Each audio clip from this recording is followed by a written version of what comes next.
Hello, everyone, and welcome. We're just letting all of our attendees in. Welcome to the official launch event of the UN Women Gender Action Lab.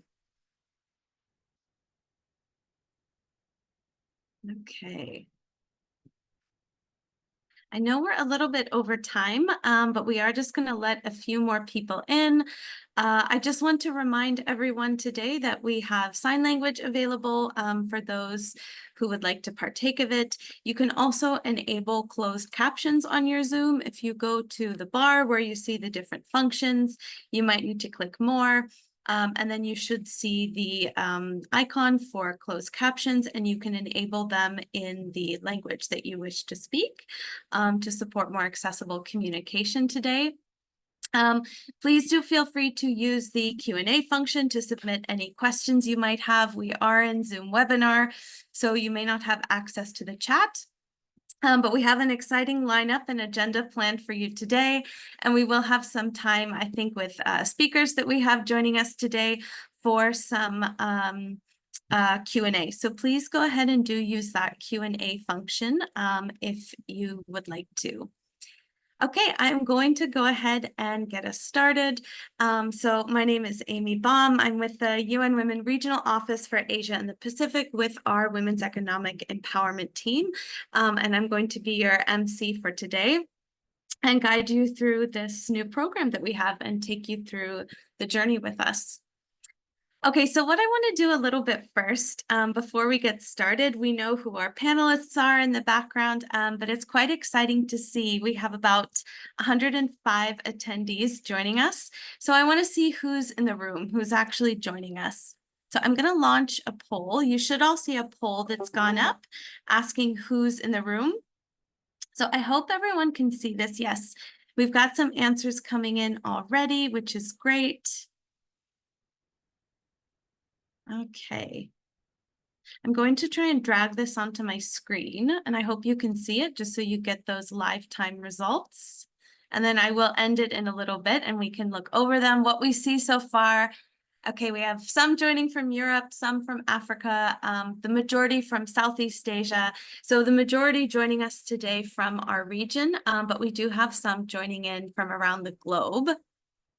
Okay, the types of organizations that people are joining us from today. We've got quite an interesting mix. It's great to see, and I think this actually really represents the diversity among our community of private sector and private sector stakeholders within our office. So we've got nonprofits, UN entities, governments, other. I know we can't cover all the spectrums with our choices, but we've got some large companies, micro enterprises, and SMEs, which we know make up a large portion of our community. So it's great to see that we have so many of you joining us today, and thanks for taking time out of your afternoon. I want to, before we go to some opening remarks, introduce one other element or person that's in the room, so to speak, that you're going to be hearing a lot about today. And that is the WEPs, the Women's Empowerment Principles. This is really what's bringing a lot of us together and has kind of framed our journey and sparked this new movement we're going to start together. So it's a framework for all private sector entities of all size and sector to guide gender-responsive business conduct across the value chain. So there are 7 different principles. I will share a link so you can read about them later if you're not familiar. But this is the only framework guiding private sector action that really takes this value chain approach, going from leadership to the workplace to marketplace and down into the community. So inspired by the WEPs, I want to do one more thing before we hand over to some of our great speakers to really kick us off in this space. We asked some of you a question on social media. So kind of inspired by these different WEPs, we were only able to have 4 choices on our social media polls, but we asked some of you where you thought innovation and new approaches are needed most. We know that more action needs to be done. We know that innovation needs to be taken. So in our online poll, I was quite surprised, and maybe I'll ask our comms colleague if we can launch the second poll for everybody that's here joining us today. We saw from our online audience that most of them actually thought the most innovation was needed, here we go, in gender inclusive workplace. We have a few more options for today. You should see them on the screen. We're looking across this web's value chain. So leadership, commitment, women in leadership, workplace safety, supplier diversity, and looking at gender responsive procurement, marketing, product and service design, transparency and reporting. There are, of course, other areas, but this is just to give you kind of that spectrum of the WEPs. So we're curious to see what all of you think joining us online. We've got a very good community, which is great to see. Okay, so I see so far from the results, we still see women in leadership and gender inclusive workplace is the areas where people still think there needs to be the most action. Okay, I'm going to keep us going for now. We'll leave that poll open and actually see the different results that we get. But we're really happy to join in this session with you and really explore together as we start to form something new that we'll talk about in a bit. So before that, we are absolutely thrilled to welcome a few guest speakers to kick us off and kind of share a little bit of what inspired why we're all here today. So first, I'd like to hand over for some opening remarks to Sarah Golding, who's Assistant Secretary of the Gender Equality Branch, joining us from the Government of Australia Department of Foreign Affairs and Trade. Sarah, I'll go ahead and hand over to you. Thank you so much, Amy, and it's an absolute pleasure to be with you all this afternoon, Canberra time. I'd like to begin, as is customary, by acknowledging that I'm joining you from the lands of the Ngunnawal people here in Australia, and acknowledge them as the traditional owners of this region and respect their continuing connection to land and community, paying respects to their culture and elders, both past, present and emerging.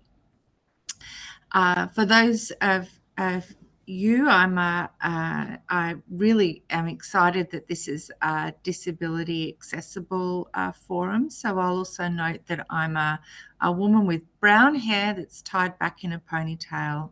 I'm wearing big black glasses, and because it's Canberra and it's cold, I've got a big black shawl on. So it is just incredibly exciting for me to be able to join you all today as colleagues from Southeast Asia, but also around the world, to launch this very bold new initiative for transformative change, building on, as Amy has said, the strengths of interest and support for the Women's Empowerment Principles with a Gender Action Lab to promote innovation and impact for gender equality in the Asia Pacific, powered by the Women's Empowerment Principles. There are so many things that we know about economies in the Asia Pacific.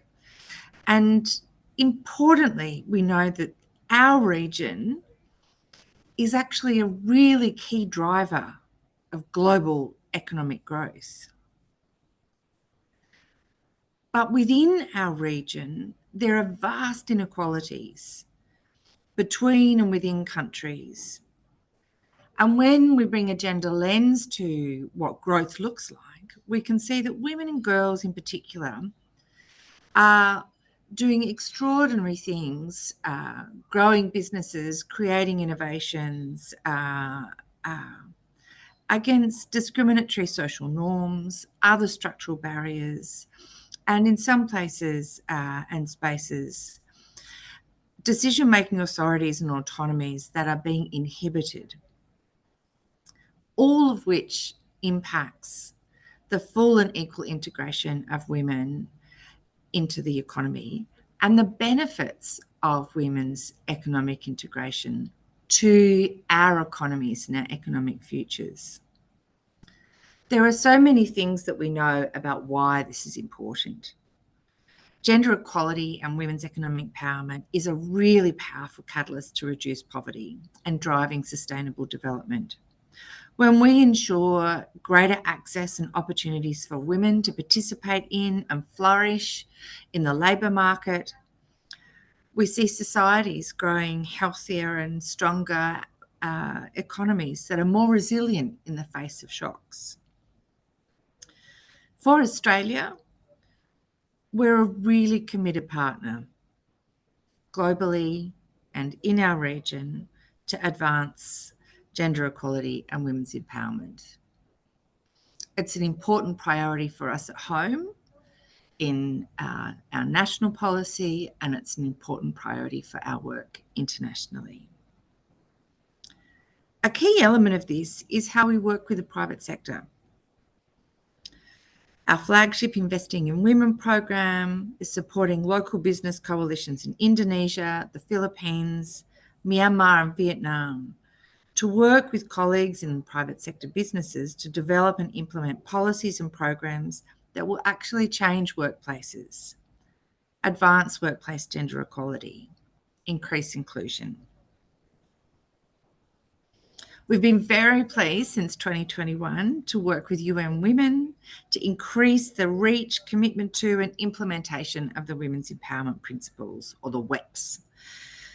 This is a holistic framework that gives companies a guide on how to become more gender responsive in workplaces, in marketplaces, in communities and economies. With nearly 10,000 signatories around the world, over 2,580 companies in the Asia Pacific, this is a huge body of momentous evidence for change. The Asia Pacific WEPS Awards in 2021 and 2022 have really showcased some extraordinary and inspiring private sector innovations and best practices. And these have inspired, I know, many others to take action. And we have applications open now, those of you that have joined, for the 2024 award cycle. Now, in November last year, there was actually the first ever Asia Pacific WEPS Forum in Manila. This brought together nearly 200 public and private stakeholders to reflect on and discuss where we stand now and what are our shared priorities to move ahead. And as there were reflections on the really extraordinary work that was being done, there was also a number of gaps that were identified where deeper action was needed, that required setting strategies, taking more concrete actions, building multi-stakeholder collaborations where we can drive gender equality in organisations and in our businesses, in supply chains and communities. So we come to the Gender Action Lab. This is a logical continuation of how Australia has worked with UN Women in the Asia Pacific. Importantly, what we're going to see is this lab is complementing and amplifying the work of many others in the region, including our Investing in Women program, but also many other initiatives within ASEAN countries. We know that we will realise gender equality in the world of work when we think and work intersectionally. We recognise the diversities that we all bring as a strength, these different aspects of identity that shape our experiences as women, men, people of diverse gender identities, people with disabilities. DFAT is proud to be a leader of how we can bring this intersectionality to the fore and promote the rights and equity for people with disabilities in access to inclusive work and economic opportunities. This is going to be a really important element of the Gender Action Lab. What do we have now? Well, we have a foundation that's been set. We've got an incredible community of private sector champions. A lot of you who are online now, I'd really just like to take a moment to give all of you an extraordinary commendation for your leadership, your vision, your commitment, and the impact that you bring. We know that we're not on track to achieve any of the Sustainable Development Goals, that progress on gender equality does feel in many places harder than ever. So that's why investing in initiatives like the Gender Action Lab that are going to be multi-stakeholder collaborations is needed. It's time for us to partner together to deepen our action create and forge new partnerships to leverage the opportunities of innovation to deliver a transformative impact on gender equality and women's economic empowerment and grow the economies and our futures in the region. The Gender Action Lab is going to do just this. And so today at this launch, it's the very first step on a much larger journey to realise our aspirations and commitments for inclusive economies and thriving societies. I hope you really enjoy hearing more about the Gender Action Lab today. Thank you to Susan and Amy and all of those who played an important role in organising the event today. And I really want to call on all of us together, participants, other governments, corporations, civil society, innovators and partners to work together, driving systemic positive change together. Thank you. Thank you so much, Sarah. We really, really appreciate your remarks and for joining us today, and we're equally excited. And where we're going to turn to next, we're also very happy to have with us Susan Ferguson, who is the Regional Director ad interim for our UN Women Regional Office for Asia and the Pacific, also tuning in from Bangkok to share a few remarks. And Susan, I'll hand it over to you. Thank you very much, Amy, and it's wonderful to be here today. And I'm going to follow Sarah's lead and try and describe what I look like for those who may not be able to see me. So I'm sort of an older woman. I'm wearing wire glasses. I've got pink lipstick on and shoulder-length fair hair. I'm also wearing a dupatta from India made by Sewa, which is hand embroidered from the Self-Employed Women's Association, a network of nearly 3 million women in India who work in the informal sector. So thank you so much for having me here today, and thank you for coming, everyone. So I'd really like to give special thanks, of course, to Sarah, friend and colleague, working on gender equality from a different angle, but we are united in what we're all trying to achieve on gender equality. Thank you for being here, Sarah, and for DFAT's long-standing commitment to UN Women and to the women in this region. We're really grateful to you, and your support has continued to enable us to make a difference for women in the region. So I'm really pleased to be here with you all to officially unveil together the UN Women Gender Action Lab, the innovation and impact for gender equality in the Asia Pacific region. It's very exciting for me to have the chance to launch this with you.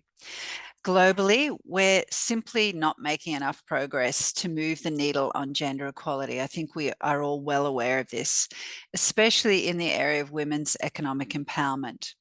According to the most recent Global Gender Gap report, the estimated timeframe to close the gender gap in economic participation and opportunity currently stands at 152 years. We will all be dead by the time that happens.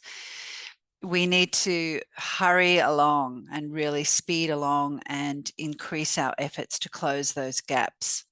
In the Asia Pacific, persistent gender inequalities and discriminatory norms and legislation present barriers to women's entry and success in the labour market, holding back inclusive economic growth and holding back the lives of many women and girls and their families.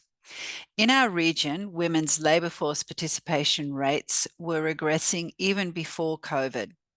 Disparities in the world of work can be seen across levels and functions. Women still dominate the informal sector and are segregated in the most vulnerable jobs. Women entrepreneurs face barriers to opening and growing businesses and to access finance and markets, and women hold only 5% of CEO positions across the entire region. So this is the reality today, which stands in sharp contrast to the potential future that we could all have. By advancing gender equality, investing in women can contribute $4.5 trillion to Asia Pacific's annual GDP by 2025. The social and economic opportunity is there, and the case actually has been made so many times before. But unlocking it requires concerted action and effort by a range of diverse stakeholders across economic value chains to enable women of all backgrounds and at different stages of their lives to participate equally and fully in the economy. At UN Women, one of the key vehicles to advance gender equality for women in the world of work has been through the Women's Empowerment Principles, the WEPs that Sarah talked about. You heard Sarah reference our Asia Pacific community of over 2,580 WEP signatories.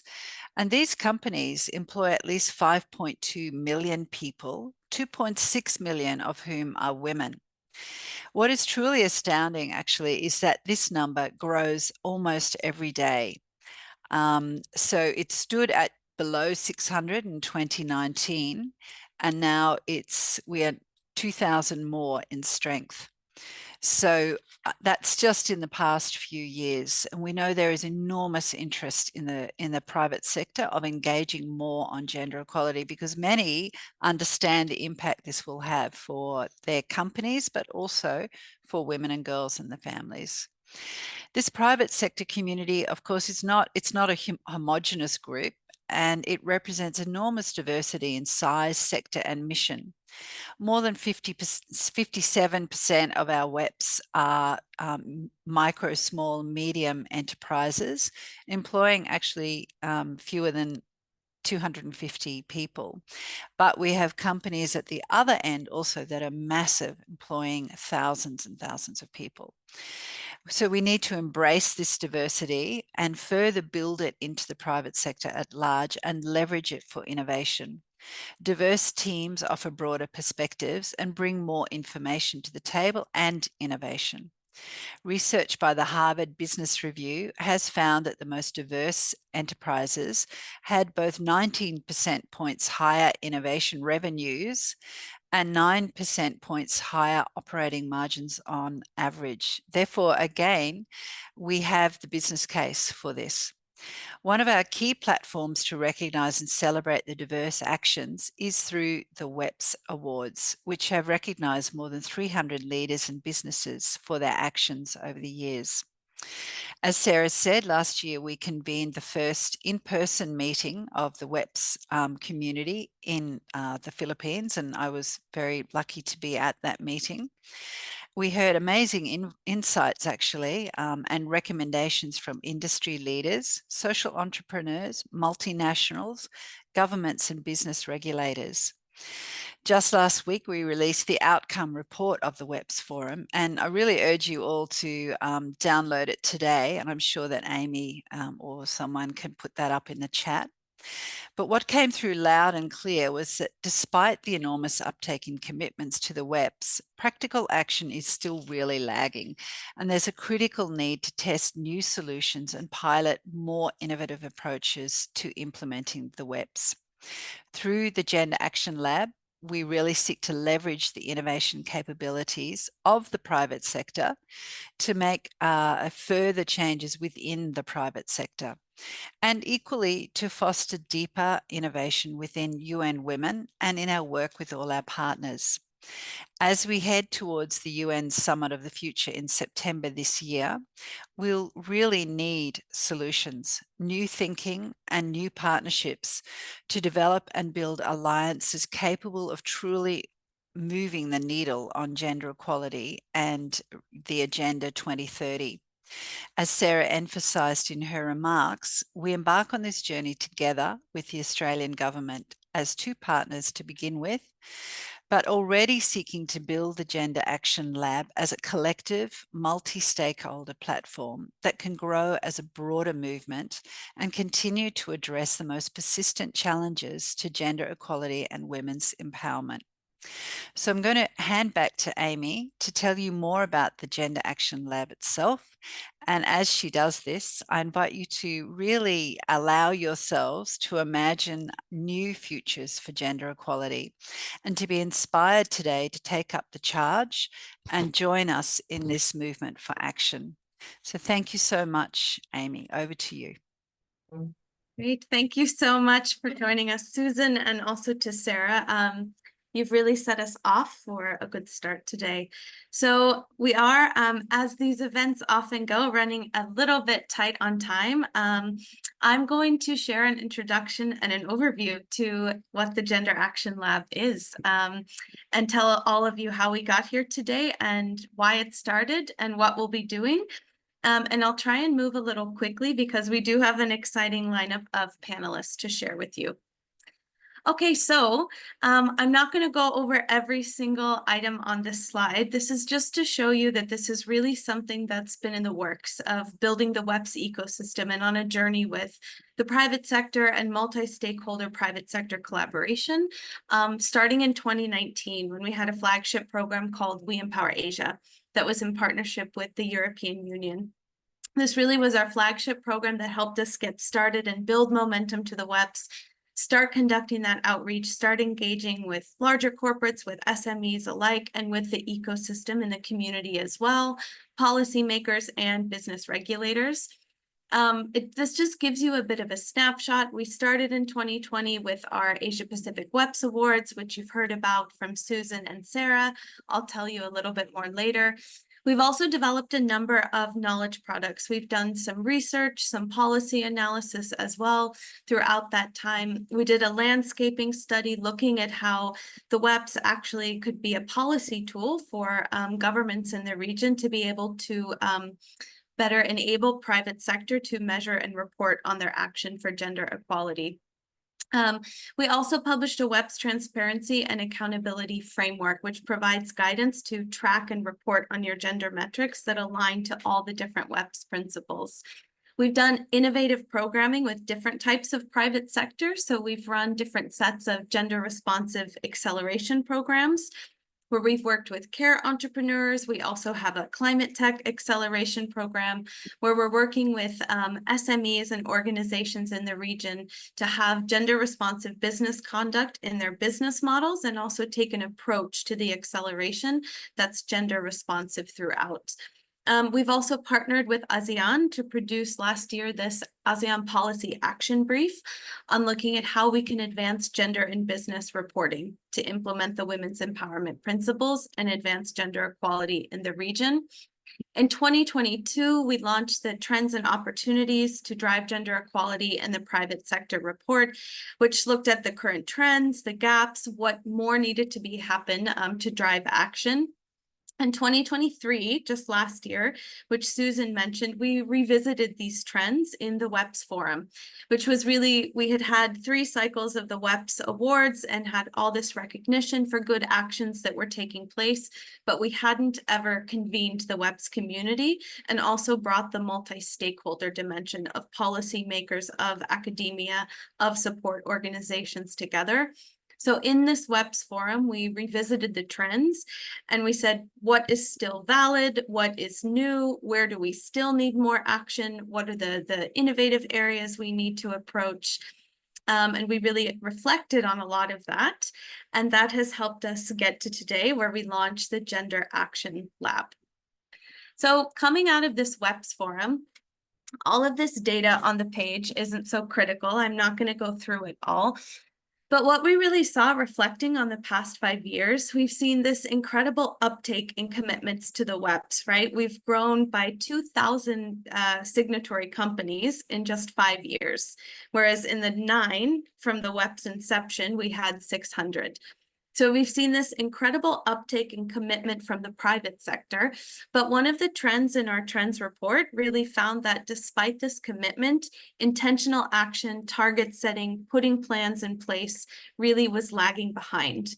On the flip side, among the public policies and regulations, we also see that there is commitment or there's a broader level commitment to gender equality. but this sheet that you see is actually a policy scorecard that we conducted with our landscaping of different policies applying to the private sector in ASEAN. And we found this same thing, this action gap between commitment to taking real concerted action, kind of driving the path towards impact. We really see this action gap. We really see that something deeper is needed, more innovation and newer ways of driving that action and actually developing concrete solutions was needed. So that gets us to our new platform for action and impact. Some of you may have seen this graphic on social media. What we're really bringing together at the core of the Gender Action Lab, we're leveraging these WEPs. These are the 7 icons that make up those women's empowerment principles, and bringing together private sector, gender equality, and innovation. We need these new solutions. We need to test the boundaries. Business as usual, so to speak, is not doing enough. We're not making enough progress. We're going to use these intersections to translate commitments into accelerated action and impact. 2 of the key pathways that we're going to be using to do this, these change pathways, are really through innovation, leveraging the innovation capabilities of the private sector. Whether it's larger corporates or SMEs and innovators, Susan has talked about the diversity, the incredible diversity we actually have in this region. We're looking at those capabilities that are inbuilt and that the private sector has to be agile, to move quickly, to turn new things around, that we want to learn from and be inspired from, and apply those as well to then leverage innovation to transform within the private sector through the lens of the women's empowerment principles, promoting broader gender equality. What we're also doing as a cross-cutting approach that's embedded in the program is taking a strong lens on diversity and inclusion and an intersectional lens to gender. So this will work on broader dimensions of gender diversity, including disability, LGBTIQ populations, age, ethnic background, considering socioeconomic status, and other intersectional markers as we go through the program. Okay, the GAL vision. So you've heard this detailed out a little bit, that this is the first step in a much longer journey and for a much larger platform. We're starting with the first 4 years, 2024 to 2028. In 4 countries, we will be starting this deeper action in Cambodia, Indonesia, Malaysia, and the Philippines. We'll be taking this approach and we want to expand this. We want this to be a call to action to everyone joining us today. And we hope that we get you thinking and we get you excited and ideating. We want this to expand into the Asia Pacific and be part of a larger movement. We're bringing multi-action approaches. We're also bringing a multi-stakeholder approach. So we'll be looking at innovation labs, which I'll talk about, systems labs, growing into applied research, hackathons, WEPs forums, all different types of actions that we are really excited to co-create with all of you and with other different types of partners, bringing together the ecosystem, taking us to 2030 and beyond, really walking this journey together. For our starting journey of the 2024 to 2028 Gender Action Lab, we have a 3-phased approach. So we're looking at our overall outcome to have more private sector companies in Asia Pacific implementing gender responsive business practices and policies to enable more women to lead and participate equitably in the world of work. So we have a 3-phased approach. I'll walk you to this briefly because I want to get to the panel. But we start with awareness and engagement. We move into an action phase of innovation labs, and then we look at moving towards recognition and recommendations. And this has a feedback loop so that we keep running in a cycle and keep learning and keep refining and ensuring that the private sector practices we come out with also help feed into policy discussions and dialogue and further research and future actions.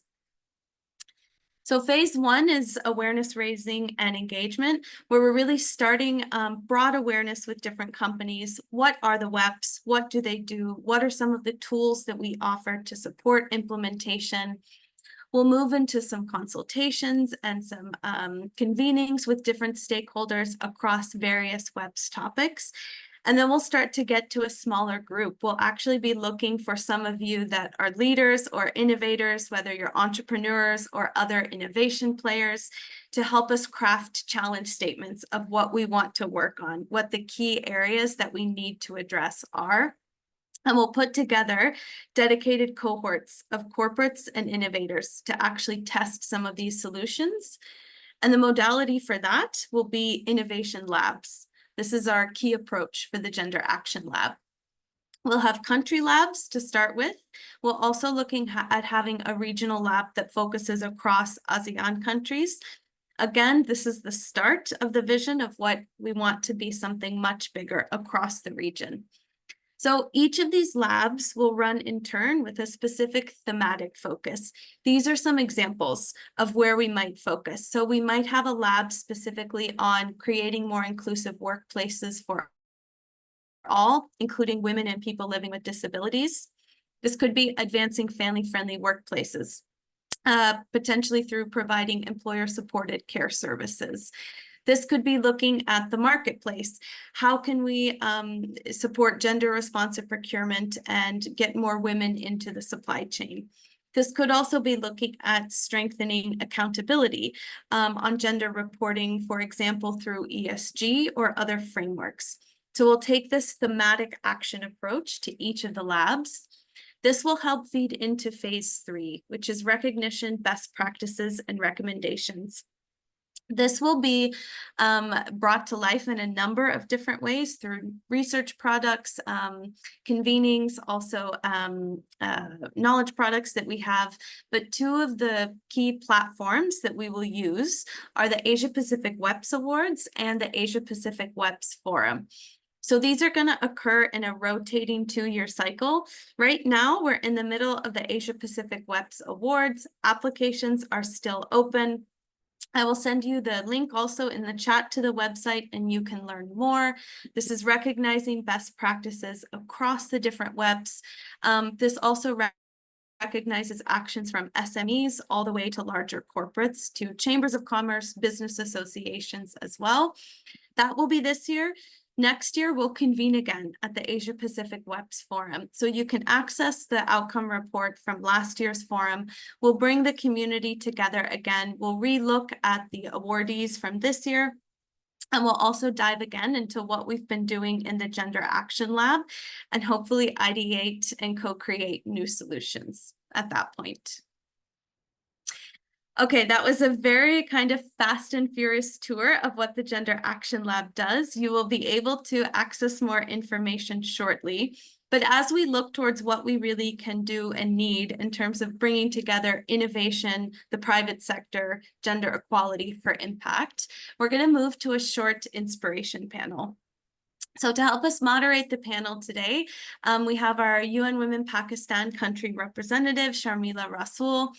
And we're also very happy to welcome as our speakers, Siti Mahiran Ahmad, who's the Diversity, Equity, and Inclusion Lead for Deloitte Southeast Asia, Net Supatravanit, who's the co-founder of Isla Generation and CEO of Ally App, and Emil Schmitz, who's the Managing Director of Base of the Pyramid Innovation Center, or BOP Inc. Okay, Sharmila, I will hand it over to you for the panel. Excellent. Thank you, Amy. So since Susan and Sarah has set the tone, I'm not going to take the trouble of giving you the background of why this panel is set today to discuss a groundbreaking initiative UN Women Regional has taken forward with our Gender Acceleration Lab. But before I hand over to the panel with some questions, I just want to inspire you with one statement, a proverb from a quote from Albert Einstein. And I quote, he said, "If you always do what you always did, you will always get what you always got." I think that's a very simple, logical statement for us to remind ourselves that gender equality cannot wait for 152 years, as Susan mentioned, or 300 years for that matter, to achieve total gender equality. Some changes need to be made. So the Gender Equality, Gender Accelerating Lab is a catalytic move by UN Women in collaboration with its partners, recognizing that the way forward for us to really achieve the targets that are lagging behind is through collaboration and using our intersectional abilities to work together. And here I also borrow Sarah Goulding's, words where she said, this lab is innovation and impact powered by webs. I think that sums it up all for us. So without much ado, I go to the panel. We have 3 inspirational speakers today. And the panel discussion will take place in 2 parts. The first part is a little longer, and the second part, shorter questions. So my first question is to Siti. Since Amy has introduced Siti briefly, I'm going to quickly introduce Siti, and we already have 159 participants. So I want the participants to hear from you, Siti Mehran Ahmed, who is our Deloitte Southeast Asia leading corporate in driving change and implementation, new holistic approaches for gender equality. And you are a long-standing partner of WEBS and a champion in UN Women's Books. So Deloitte also received a WEBS Award in 2020 for Gender Inclusive Workplace, in 2021 for Community Engagement and Partnerships, and you were featured in our report called the Trends and Opportunities to Advance Gender Equality in Business. Maheran, you have joined us today, and I'm sure you will be talking at length, but let me put forward the question to you. Is like, we've been talking about the crucial importance of private sector leading. As you know, private sector is seen as the growth engine and also is seen as an engine for catalytic change. You present us with a great example with all what you have done. Tell us a bit more about Deloitte's approach and initiatives for gender equality and also broader areas of diversity and inclusion. Maheran, since we're running out of time, I must remind you, you have 5 minutes. Over to you. Thank you so much, Shamila, and good afternoon, everyone. It's really an honor for me to be here today representing Deloitte Southeast Asia. And, as proud signatories of the Women's Empowerment Principle, we are incredibly excited to be part of this grand initiative that can drive deeper action and adoption of WEBs. So thank you for your question, Sharmila. At Deloitte, gender balance has always been a prominent focus for our all-in global inclusion strategy since we first launched it in 2018. So we have focused our efforts around 3 pillars. One is leadership commitment, 2 is enabling policies, and 3rd is the inclusive environment. So with WEBs woven into the fabric of everything that we do. So first, let me talk a little bit about our leadership commitment, right? We have actually set several aspirational goals around female representation in our firm. So in Southeast Asia, the goal is to have 37% of females at the partner level by financial year 25, right? 2025. So we have also attach personal KPIs to our leaders to ensure that there's accountability and there's progress being made here, right? So, and secondly, on our enabling policies, that spans the entire career life cycle, from recruitment to promotion to succession processes to mentoring, sponsorship, and also supporting our talent throughout with the flexible work arrangements, among many other things. And we also work very closely with our talent teams to run regular gender pay equity studies, and we support any corresponding actions that can help close that gender pay gap where it exists. And on our 3rd pillar for our inclusive environment, we focus a lot on education and training. And we have the Asia Pacific Inspiring Women program that has been running for a couple of years now. It's designed to build that future-ready female leaders, and we do this with a tailored approach to education, exposure, experience, and support to accelerate that progression of women into the leadership roles. So as part of our Women in Tech Bold Play initiative, we also look into, upskilling and reskilling women from non-tech roles into tech roles. Among the many different things that we do, we also acknowledge them with Women in Tech Awards.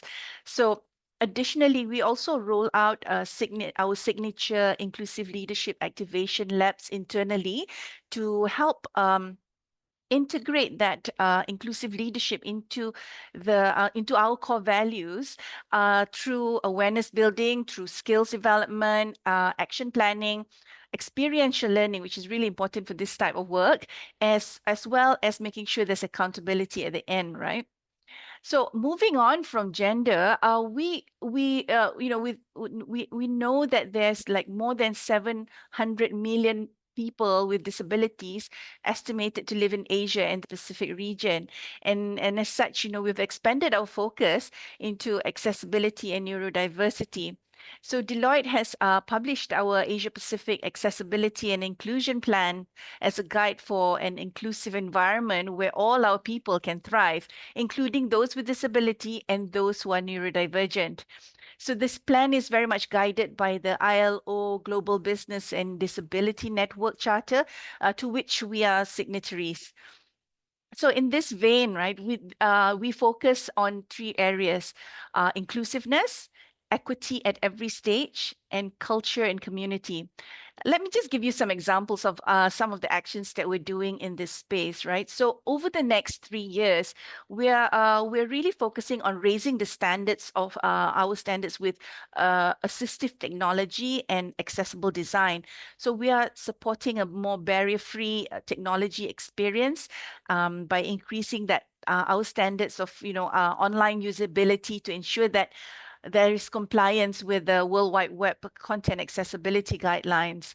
We are also consulting with people with lived experience to gain their perspectives and ensure that they are represented at every stage within the process internally, right?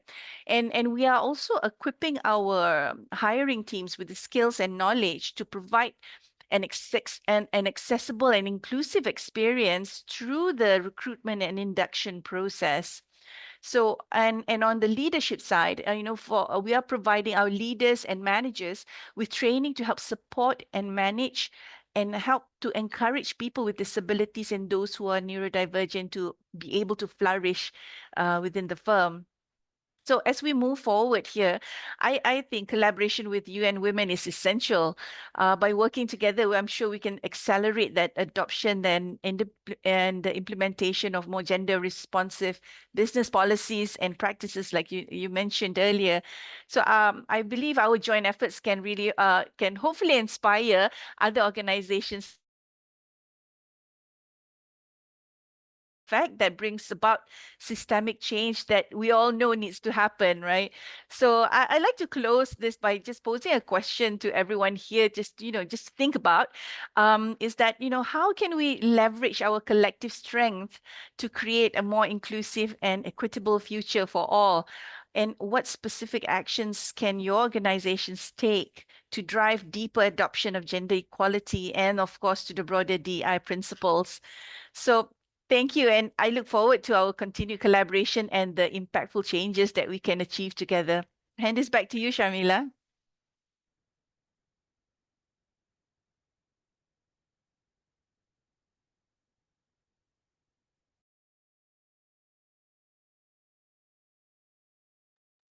Sharmila, I see you, but you're on mute.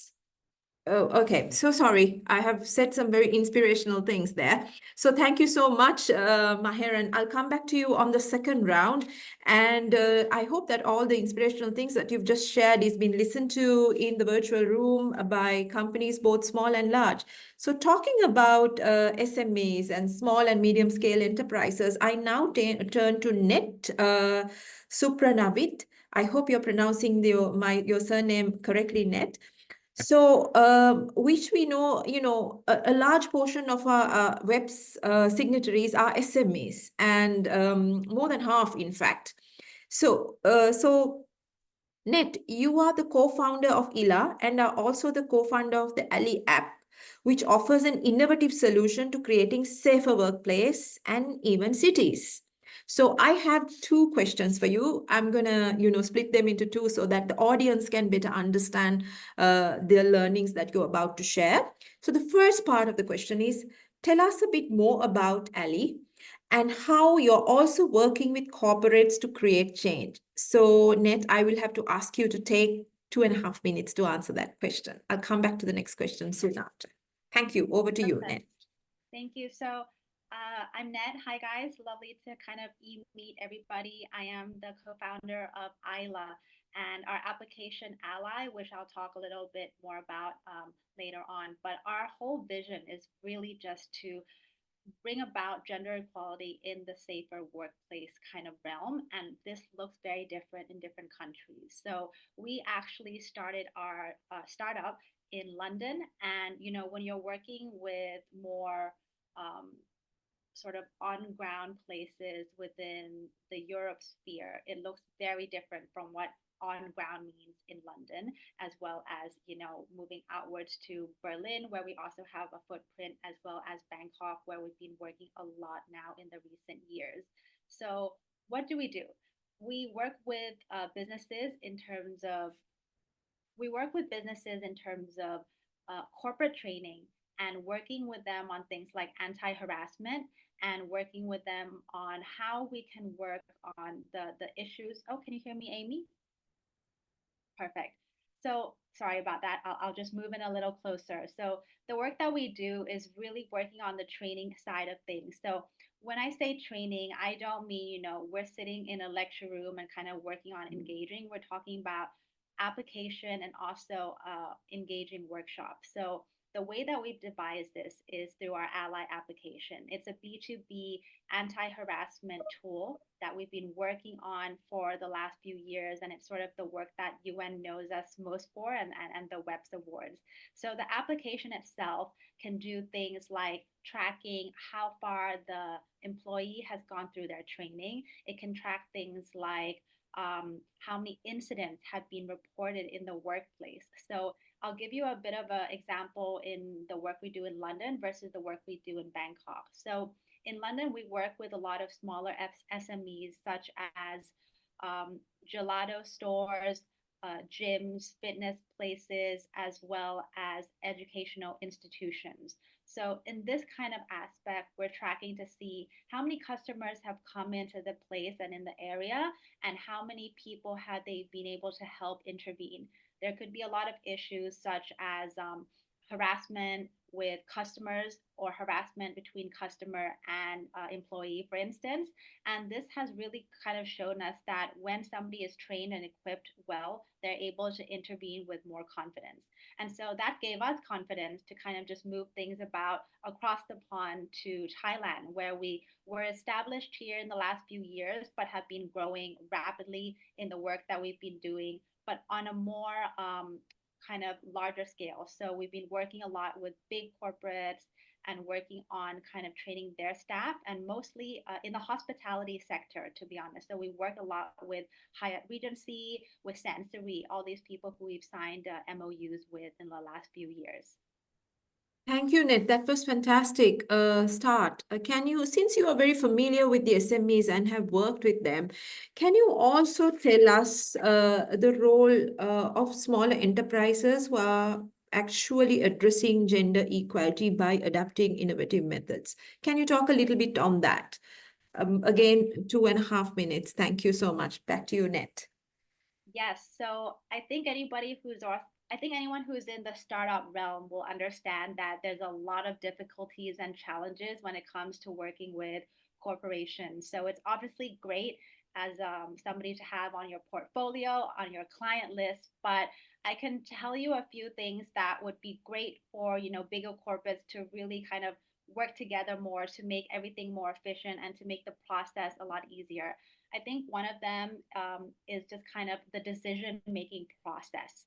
And what I mean by that is when startups kind of approach you either to become a supplier or either, you know, to trial or test anything, I think it's a lot faster and everything will be a lot more efficient if there's sort of like this trial period where everybody can agree to do things just for, you know, a month or 2 months or 3 months before you kind of decide to make this nationwide or larger scale. And I think that really will help with the process of getting things up and running. So for me, when I kind of work on Ally and worked with our bigger corporates, these corporations have tens of thousands of employees. So what we said to them is, can we just trial and test with, let's say, 100 of your employees first, and we'll take it from there. And that's great for us because it shows that we can kind of prove ourselves really quickly. And it also is a great bonus for the companies too, because they don't want to take that bigger risk just yet. And when you say, oh, let's just do it with 100 employees, or let's just do it with 200 employees in X locations, it really gives confidence to both sides that this can really be a long-term partnership. So that's definitely one way I could talk about the supplier engagement to kind of make it go faster for sure. Excellent, Net. Excellent. You actually suggested a innovative idea. So I'm sure Maheran, listening to your suggestion, would take it into account in her future planning, in engaging with the SMEs in their supply chain. So next, we are going to turn into somebody that we have worked for a long time. In the past years, we have been engaging with the Bopnik, an agency that work at the bottom of the pyramid or the base of the pyramid. Now, human rights base, if you really take a human rights based approach, the terminology doesn't sound nice, but it is what it is. So I would invite Emil Schnitzitz to talk about both corporates and MSMEs, yeah, to advance innovation in their business models. How do you see the private sector as a motor for change, and why is innovation so critical? Very easy question. Emil, over to you. Thank you, Sharmila, and thank you all for inviting me to this great launch. And I love the Einstein quote that you shared earlier. I'm definitely going to use that moving forward. Yeah, I'll focus a bit more on the marketplace area of the webs as well. And I'm very convinced that the private sector can actually be a massive motor for change if they advance the right type of innovations.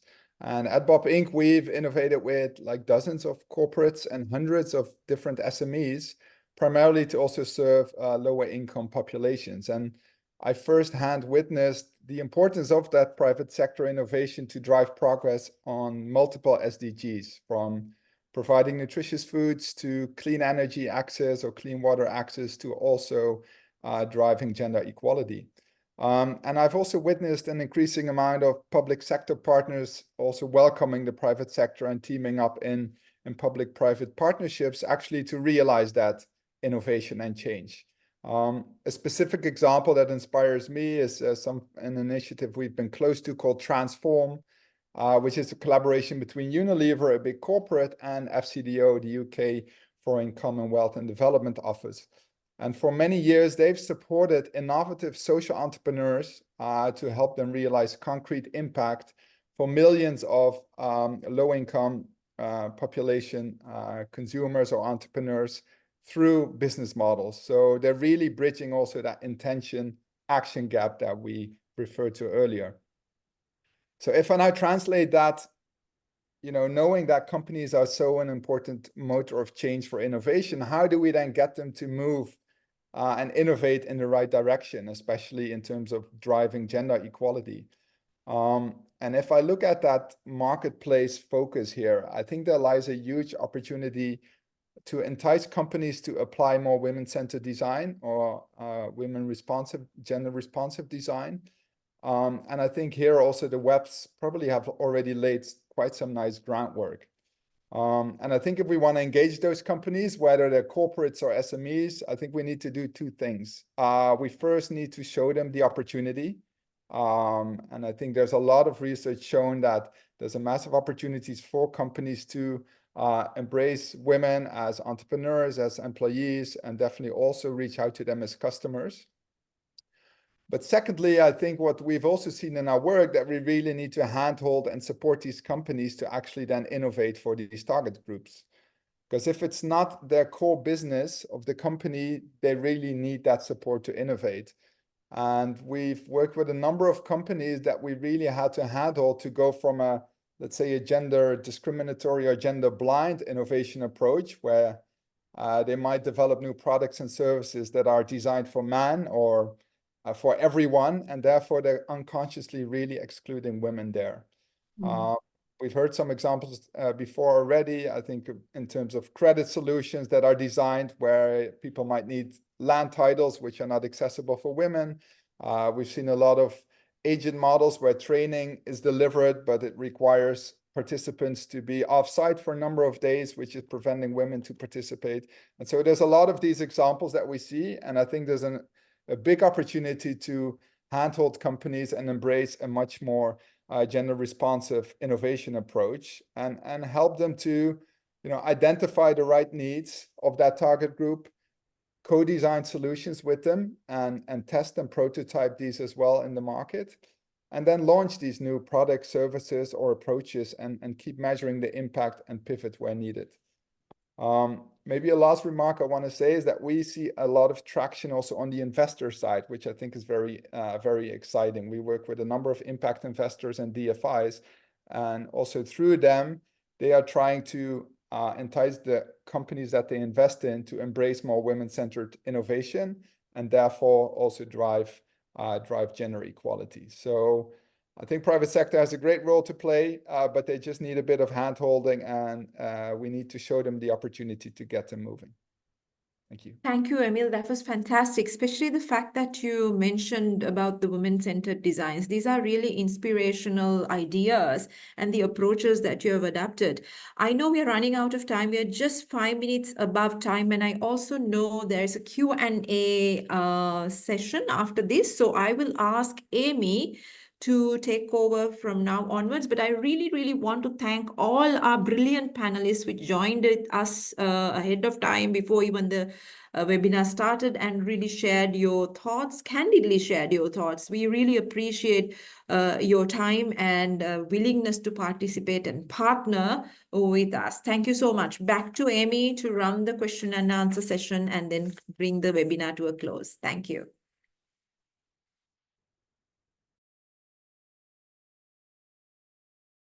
Amy, please unmute yourself. Yes, sorry about that. Thank you, Sharmila. We may not have time for Q&A, but thank you to everyone who's staying with us. I want to do one final question to all of you. We may not have time to hear it from our panelists, but maybe you can participate in the mentee panelists. We want to hear for you, what is the most pressing issue that we need to address for gender equality in the world of work? If you were starting the Innovation Lab and you may be joining us for an Innovation Lab, what would be your first thematic area or challenge? So you can scan the QR. We have one response already. I'll show it in a minute. Or go to menti.com and enter 89100931 and enter your responses. Okay. Since we are over time, I'm going to show a few of these responses now, and then we will actually keep this open for a few more minutes if everyone is interested. But I see the care economy, workplace rights, women-centric design and innovation, engaging men for allyship, career comeback. Fabulous. We don't have to do any work. You're giving us all the ideas. Care economy, again, fabulous. That's great. It's a huge issue impacting women in the workplace. Okay. Strengthen diversity and inclusion, particularly on racial discrimination, gender stereotypes. Great. Okay, we see another care economy, homework conflict. Okay. Okay, just in the interest of time, I will leave that open a little bit longer. But I just wanted to thank everyone for joining today and say also you can download our introductory brief, which gives you a little bit of an overview on the Gender Action Lab. We also want you to get in touch with us and to join us. As we've shared previously, as Sarah Golding has shared and Susan, this is the first step. DFAT and UN Women are starting together, but we really want everyone to walk along with us. And we need your innovations, we need your ideas, we need your solutions. We want you to help us grow this and really make this bigger and impactful on a much larger scale than we can do on our own. So send us an email at genderactionlab.org. And you can download the information brief today and read a little bit more. I'm sorry that we didn't have the time for Q&A, but I will note everyone's questions and we can get back to you. And I just want to say thank you again for all of our panelists for joining us and our opening remarks. It's been really fascinating already to hear of the work you're doing, and I know many more examples that are out there. So thank you everyone for staying with us, and we look forward to hearing from you soon. Have a lovely afternoon.